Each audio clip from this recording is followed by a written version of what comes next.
everybody, Josh Neighbors. This is the College Countdown on the Rogue Media Networks. Today it is Saturday, December 28th when I am recording this.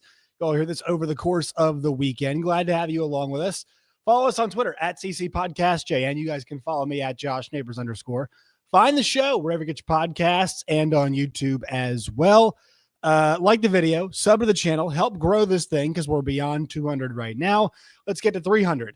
I know the schedule is weird this time of year. I was just in Virginia, did one show there, had to see all kinds of folks. Now I'm back in Arkansas. The schedule is just so odd, but like this is our prime time for CFB right now, which is kind of annoying. The CFP as it goes on through, this end of CFB season as we're finishing up kind of amongst the holidays. But we carry on. We're glad to have the football. And so today's show will focus on who has the most to gain / lose from the upcoming second round of college football playoff games. I think there's a whole lot of different angles to take at this. I'm interested to see what you all think as well. So let me know who or what. So it could be like a team, it could be a player, it could be a coach, could be a larger thing, as you'll see during my list as well. I ranked 5 of them. I don't feel like everybody's got a ton to lose here. You'll kind of see why, but yeah, let's get into the list and let me know what you all think about my list and let me know what you all think about this kind of topic in general. Also, don't let the NFL ruin your Pop-Tarts Bowl day. They try to give you a crappy triple header, the Patriots, the Chargers, that bad Sunday night game or Saturday night game, that Broncos-Bengals game, which is somewhat interesting. No, Pop-Tarts Bowl, 2:30. Hope you all were dialed in and watched it. All right, so here you go. Who has the most to lose in CFP round 2? You'll see the list right here. I've got Ryan Day at 1, the Sport at number 2, Penn State at number 3, Texas number 4, and Notre Dame at number 5. Now, some of these things, they cut both ways. Some of these teams have a lot more to lose. Some of these entities, I should say, have a lot more to lose than gain. And we'll start at number 1, Ryan Day. So as good as the Tennessee win was, as much as it settled down the natives, it was a reminder that Ohio State does have the best roster in college football. And it's kind of the old Spider-Man line, with great power comes great responsibility. What do I mean by that? Well, you were given the best roster in college football. And because that you were kind of up your own you-know-what against Michigan, you lost that game. The Oregon game first time around, like, that's just a great game and a great team, and you lost them on the road, and it was tight in the end. And, I'm not going to fault them for losing that game, especially in this age. Like, everybody loses games. We've seen it now this year. Everybody except for Oregon has lost a game this year. And so we're seeing that play out. But, it's what we saw once again against Michigan, and we've seen it time and time again against Michigan that's cost them. And so even if you were to lose a classic again, like, it's somewhat forgivable in some ways, but the talking point will be, well, now he's got an Oregon problem.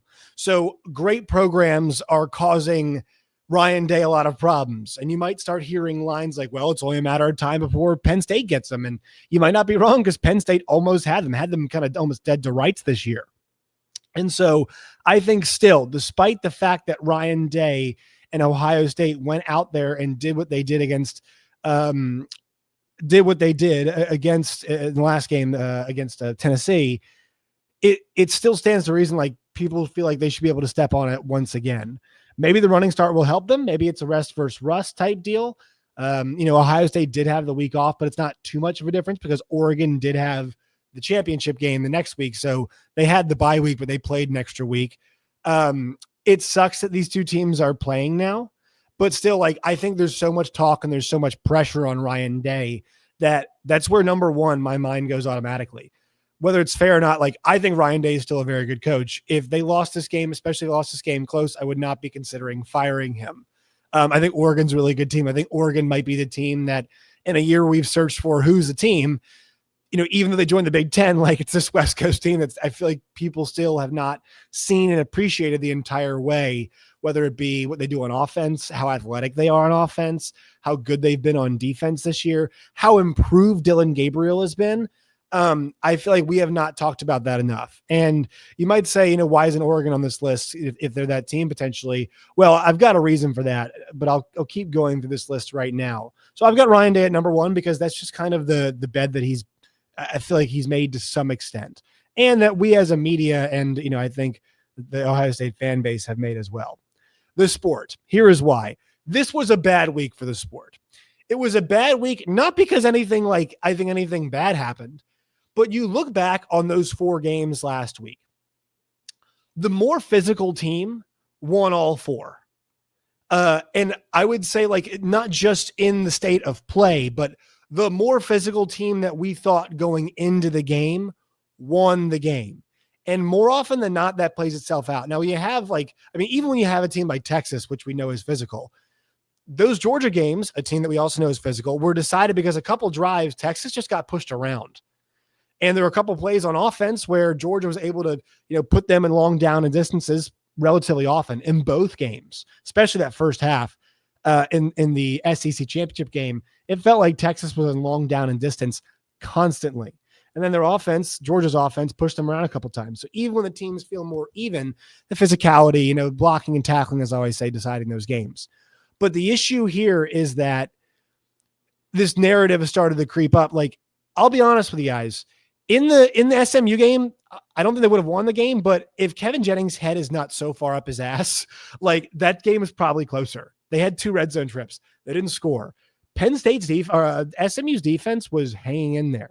They were not playing poorly. But if you keep giving a team extra possessions, and I know a couple of those were pick sixes, it's demoralizing, and you just keep giving them more bites of the apple on the road. It's not really fair to your team. So the more physical team won all of those games. And we're looking at these matchups this week, and I think that we think there's 2 really not bad matchups, or 2 kind of mismatches, Arizona State against Texas, and then Penn State against Boise State. And I'm hoping one of those teams can play really well, because here's the thing. Those teams don't have a lot to gain or lose. Boise State has always been a Cinderella.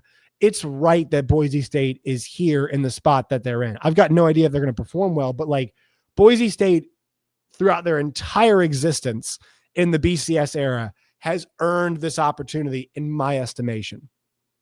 Just with how consistently good they've been and the types of players they've recruited, going into California, and no matter who the coach is, that team always seems to have a good coach. They have a strong identity, except for Andy Avalos, I guess, but they have a good coach. They have a strong identity. They know what they want to do. And that's across Chris Peterson, Brian Harsin, and now obviously new regime too. And they look pretty good as well. And so I think that is, that's to be celebrated. I don't think they're gonna be able to push Penn State around, and that's what they want to do. They're just not that athletic. They're able to push UNLV around. I think it's going to be the reverse when they play Penn State. Arizona State, same thing, man. Same exact deal. Okay. God love you, but the real test of Arizona State's football program, this would be a landmark win if they were to win the game. Yes. But the real test for them is going to be, don't end up like TCU. TCU right now, then they're beating UL, University of Louisiana, UL, whatever they're called now. See, it's 17-0 as I'm recording this. And they're 8-4. They're about to be up at a 9-win season, right? But we're wondering what level could they sustain that success at. And they went 5-7. And then now they're starting to climb their way back to where they were back in 2022. But it's a bit more of a slow burn. They were not factors in the Big 12 championship race this year. To me, that shouldn't be the case 2 years removed from a national championship appearance when you think about how much money that program has and where they're located. So Arizona State, same thing. The test for them will come after this year and what Kenny Dillingham can build. And I think he's going to do a good job, but that conference is just so up and down. And so it's really difficult. I think it's a real test. Once again, landmark win, but TCU beat Michigan. It didn't keep them from getting nuked against Georgia, and it didn't keep them from bottoming out the next year. So this is a great accomplishment this season, but win or lose against Texas. And if you win, I want to study this to figure it out. If they win, if Arizona State wins, it should be studied as how do, and TCU against Michigan's the same thing too. How do you minimize the areas where you're really deficient? And up front is the huge problem for both of those teams. Because hammering Cam Scatabo against this defensive front from Texas is going to be next to impossible, at least in my estimation. That's how I see it. You all can tell me if you feel differently, but it's hard to run the ball against Texas consistently.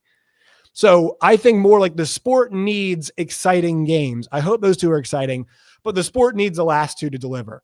They need Ohio State and Oregon to deliver, and I have a tough time seeing that game be a blowout. And also, it needs Notre Dame, Georgia to deliver, which gets me to this next point. Penn State and Texas, the two aforementioned teams. Penn State first. James Franklin's big knock was that he couldn't beat really great teams. Well, he's got a really good path to the college football playoff, to the Final Four right now. SMU, an SMU team that came in and made a bunch of mistakes. And then if you win this game, you get the winner of Georgia or Notre Dame, and you can beat either of those teams. Georgia, no Carson Beck, physical team, we know that, but you're probably going to have the better quarterback. And you could argue, hey man, like I actually had some buddies last night arguing Drew Aller against Riley Leonard. Who would you rather have? I would rather have Aller. I think Leonard's best ability is his ability to avoid sacks. But with that being said, like his best ability is not anything related to moving the football down the field. And I think Notre Dame's offense at times can pay for that. But, I think it's a, good conversation. Like Drew Aller can escape and he's got a big arm. We saw what he could do against the Oregon game. We saw that in spades, but like they've got a good enough quarterback. They've got a really good offensive coordinator. I think the defense is good enough. It's had some rough moments. I think their defense is good enough. And the thing is, like, if Ohio State's best roster, we saw Penn State, what they did against Ohio State this year. Like they took them to the brink and really should have won that game. And so this Penn State team's got the capabilities to cash the check. It's just a matter of whether they have or not. But this game's huge because you want them to come out and be a hammer physically and will their way into the Final Four and be one win away from a national championship. And you could say at that point, hey, James Franklin still hasn't won the big one, but man, he can just beat the teams ahead of him. And at this point, if you look back at some of the top teams that they've faced off against, in the recent memory, they faced Ole Miss in the bowl game. I know it was a bowl game, but they still won that game. They faced Ohio State. They nearly won it. Oregon nearly won it. SMU, they beat them. And then also here, if they beat them, like they're beating the teams that they should beat, which is kind of Penn State's lot in life. But at least you're setting up that opportunity. You're going to get yourself into a semifinal and you feel like you still have that momentum. Losing to Notre Dame or Georgia would not be a killer. It'd be a bummer, but it would not be a killer. Losing here would be a killer when you have that much of an opportunity ahead of you right now. Texas, I put them in the same boat. Yes, Oregon and Ohio State are better teams, but Texas has a chance to get themselves into the Final Four here pretty easily, right? And you don't want to see a situation where Arizona State is the less physical team and finds ways to beat you because your offense sucked, because that's what Sark hangs his hat on. Their defense is fantastic. They're good up front. Linebacker might be I guess you could say the area where they're not as good, but like at corner, at safety, they're really good as well. They've got NFL guys all over the place. They can generate pressure when they're not rushing that many guys. So this is a place where they should thrive and they can give their offense more time to keep going and keep getting better. And, even if they lose in the round of 4, you could say this, man, like they won one playoff game. Or they didn't win one last year. They made it to the playoffs last year. They won one this year against Clemson, team. It's one championship winning coach. And they beat, in 2 games they should win. And it's the punching above the weight class that we're asking for. They've done it in the regular season. Maybe not this year. They didn't punch above the weight class the way they did last year against Alabama. But if you lose this game, man, we're starting to ask some serious questions because the big game things become an issue. And even if they lose next week, the big game thing will be an issue, right? We'll be talking about the fact that, hey, Sark, besides an Alabama win, like who else are they beating? Right? He lost that game. He beats Saban, Alabama last year, sure, but lost to Kirby twice. Then goes and loses to Washington last year. And then this year, the best win they've had all season. Now, who was it leading up? At this point, like, is Clemson their best win right now? So you start asking those questions. Is A&M on the road the best win? Start asking those questions about what Sark's built, because I like what he's building, but you still are going to ask those questions nonetheless.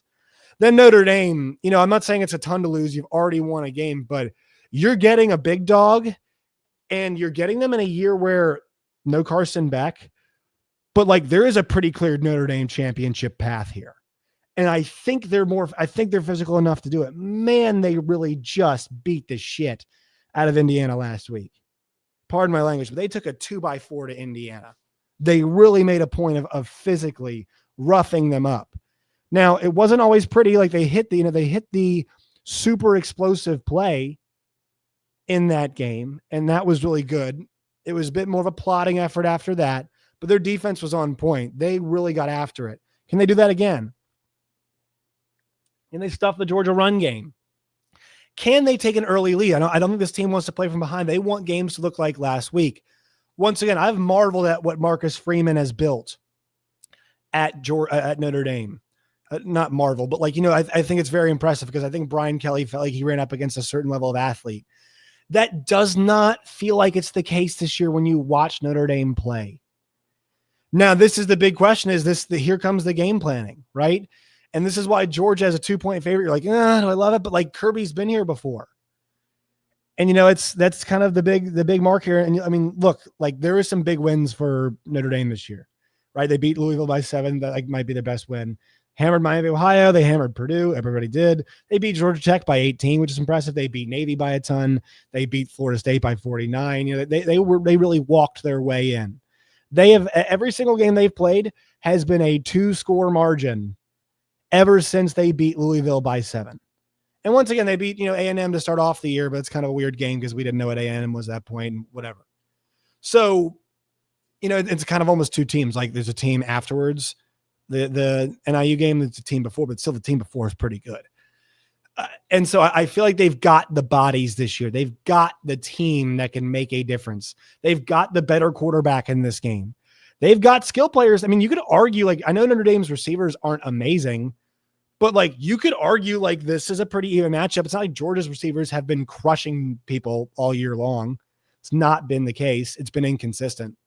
So this is kind of the game, man. This is kind of the game. And we saw you get after a quarterback in Rourke last week who's had a lot more experience than Gunnar Stockton. So I think Notre Dame's got a chance here. I think they've really got a chance. And this is why I put Penn State up there too. And because of their opportunity, you can feel like you're building, but once again, in the 12-team playoff, you might get the Ohio State and Oregon experience where, hey, yeah, we had a great year. Penn State, what if Penn State has what happened to Ohio State happen to them this year? What if Penn State's got a great season? Or what if Penn State does what Oregon did? What if Drew Allar comes back? What if they have a great year? What if they are the number 1 overall seed? And what if they go to the Rose Bowl and they lose to a really good team, which could happen to either Oregon or Ohio State? I mean, hell, if Oregon loses by 3 or 4, this is why it really sucks for Oregon. Are we going to sit here and be like, man, Dan Lanning couldn't get the job done? It's no, it's going to be crazy because you have to beat the best roster in football twice in a year. And if you do it, hell yeah, man. Hell yeah, you did it. And maybe Oregon does what Washington did last year. They beat Oregon twice and it's wow. Maybe Oregon, it kind of turns it on its head and is yeah, that was us last year where it's everybody felt like Oregon was a better team after the first game. Second game, everybody's picking Oregon. And then Washington left, no doubt. What if Oregon does that this year? But you could feel like you're building and you're all right, next year we want to be in the Final Four, but your road is what's going to matter. And look, once again, there might be some seeding shenanigans and some different seeding stuff that ends up happening that causes these things to shift. And the way this playoff is formatted, it could change. That definitely could happen. But as it sits right now, you don't know where your draw is going to be. And Penn State has got this good draw. Oregon got screwed. Notre Dame, I wouldn't say it's a great draw, but also you've got the opportunity because you are that good. And with Carson Beck, I would have said, yeah, you've got a really good opportunity too. You got to go out there and prove it. We've seen Carson Beck have bad games, but we've also seen Georgia win when Carson Beck's got bad games. But it would feel like a bit more of a difficult challenge. And so I think for Notre Dame, for Penn State especially, a trip to the championship is there. It looks like one of those two teams could easily go to the championship. Very well could be a situation where one of those two teams goes because they might be playing next round. They should, in some ways, be playing next round. Maybe not Notre Dame as much, but that's why I have them there. And once again, that's why Oregon's not on this list. I don't have Arizona State on this list. I don't have Boise State on this list because I just feel like there's not, and I don't have Georgia on this list because what's Kirby have to prove with a backup quarterback? I don't think anything. I think there's some stuff he's got to retool, but still, we saw him beat Texas twice this year. When things are going haywire, he's still able to settle some stuff down. That's where I'm at. Let me know what you all think. Who do you all think has the most on the line this week? Who has the most to gain? Who has the most to gain/lose? I think Ryan Day's got a lot to gain/lose from this week. I think Penn State's got a ton to lose if they lose the game. Obviously, a lot to gain. I think the sport has a lot to lose this week. I think people will be like, finally close games. I'm not sure if the sport will get enough credit if the games end up being close. Let me know what you all think. Find me on Twitter at @JoshNeighbors_. Find the show wherever you get your podcast and on YouTube as well. Like the video, sub to the channel, leave your comments. All that stuff is great. Talk to you all soon.